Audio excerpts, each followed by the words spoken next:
I'm beginning this bracelet from a button start, so I've added an extra foot of cord to allow for threading through the button, and these ends will be used as my holding cords. If you prefer, you can do an alternative fastening, such as simple tie-on ends. A button fastening is only suitable if you're doing a custom-made bracelet and you know the size of the wrist that you're making for and the fitting required.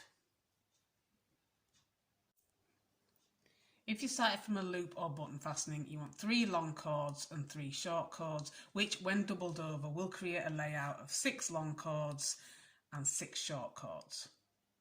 However, it's worth noting that I only have 6 cords in the centre because I wanted to start from a button, and using the tail ends of the working cords was the neatest way to do that. So for the purposes of this pattern, these divide into 2 sections that count as 1 cord each, which makes your layout, once folded over, 6 long cords and 2 short cords.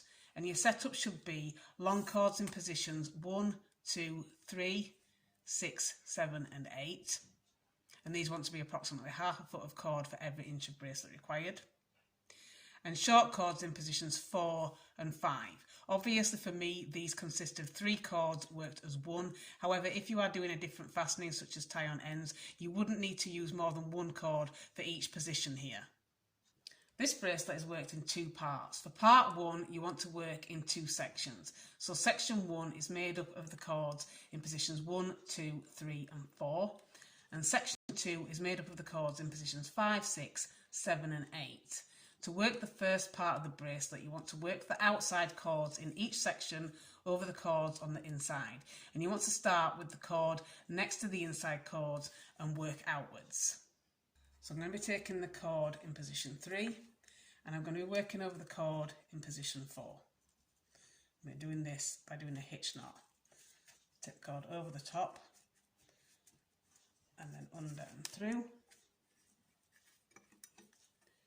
and then underneath and over and through. And then I want to take the cord in position 2, bring it over the top of the cord I just worked, and then do the same thing I just did by doing a hitch knot over the cord in the centre, by going over and pulling through, and then under and pulling through.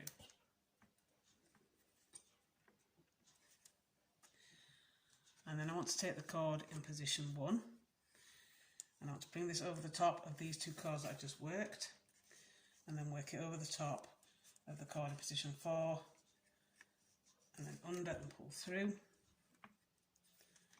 and then I want to work it underneath and then over and pull through. And then you want to do a mirror of this for section 2. So I'm going to take the cord in position 6 and work a hitch knot over the cord in position 5.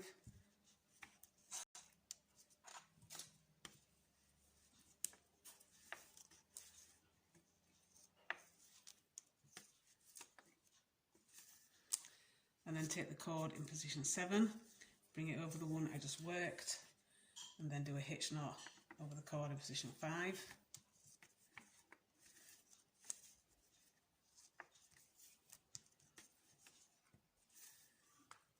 And then take the cord in position 8, bring it over the 2 cords I just worked, and then do a hitch knot over the cord in position 5.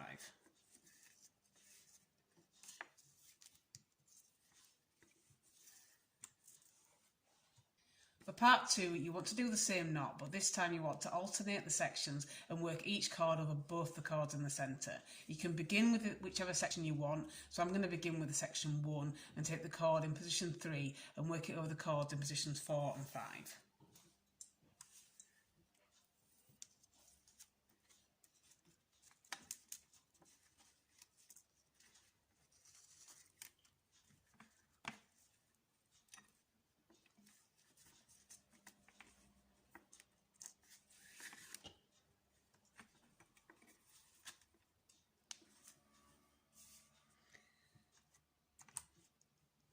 And then next you want to take the cord in position 6 and work it over the cords in positions 4 and 5.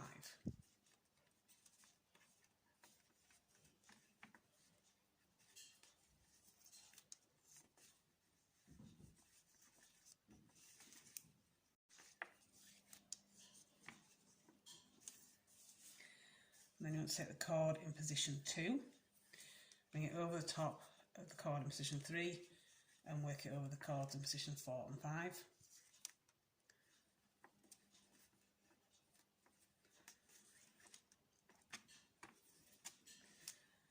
And then take the cord in position 7, bring it over the cord in position 6 and then work a hitch knot over the cords in positions 4 and 5.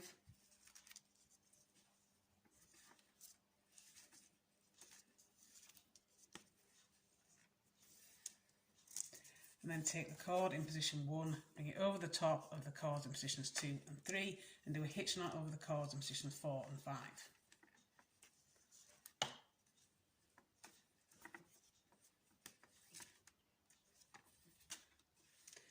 And then taking the cord in position 8, bringing it over the cords in positions 7 and 6 and then doing a knot over the cords in positions 4 and 5.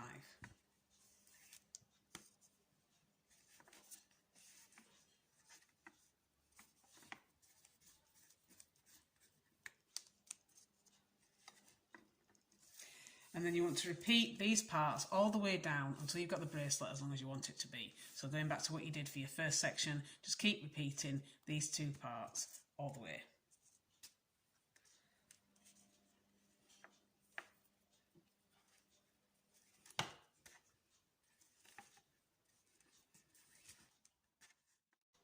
And once you're finished, you should end up with something that looks like this. So I began with a button, like I said, so I've done a button closure, but you could do whichever fastening you prefer.